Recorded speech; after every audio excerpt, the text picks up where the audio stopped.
बहुत समय पहले की बात है।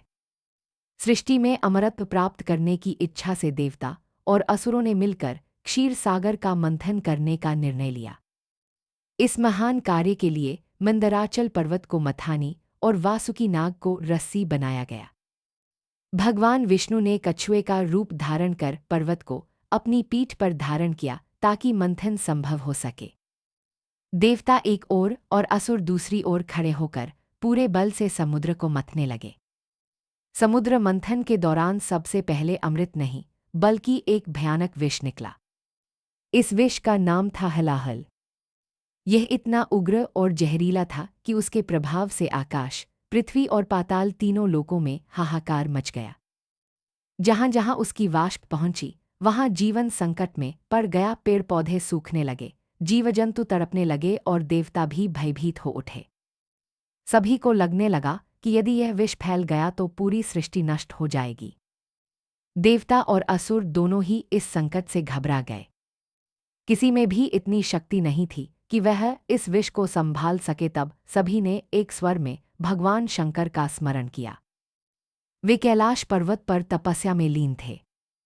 देवताओं ने प्रार्थना की कि हे महादेव, आप ही इस संकट से सृष्टि की रक्षा कर सकते हैं।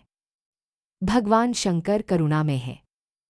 जब उन्होंने देखा कि सृष्टि विनाश के कगार पर है तो बिना किसी विलंब के उन्होंने विष को अपने हाथ में लिया और पी गए। उन्होंने यह विष अपने कंठ में ही रोक लिया ताकि वह उनके शरीर में नीचे न उतर सके। विष की तीव्रता से उनका कंठ नीला पड़ गया। उसी क्षण से भगवान शंकर नीलकांठ कहलाए।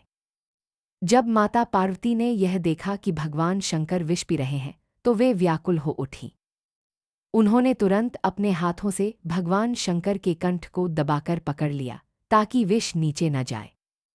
देवताओं ने भी जल, बेलपत्र और गंगाजल से भगवान शंकर को शीतल करने का प्रयास किया।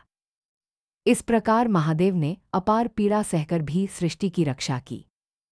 भगवान शंकर ने यह विष अपने लिए नहीं बल्कि पूरे संसार के कल्याण के लिए पिया था। उन्होंने यह दिखा दिया कि सच्चा देव वही है जो दूसरों की रक्षा के लिए स्वयं कष्ट सह ले। वे न किसी पुरस्कार की इच्छा रखते हैं, न किसी प्रशंसा की। इसी सरलता और त्याग के कारण उन्हें भोलेनाथ कहा जाता है। इस कथा से हमें यह सीख मिलती है कि जीवन में कई बार विष समान कठिनाइयां आती हैं।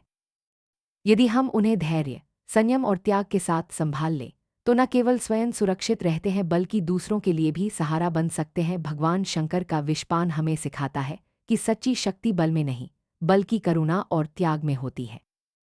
यही कारण है कि आज भी भक्त सच्चे मन से कहते हैं, हर हर महादेव। इस वीडियो को लाइक, सब्सक्राइब और शेयर करना ना भूलें।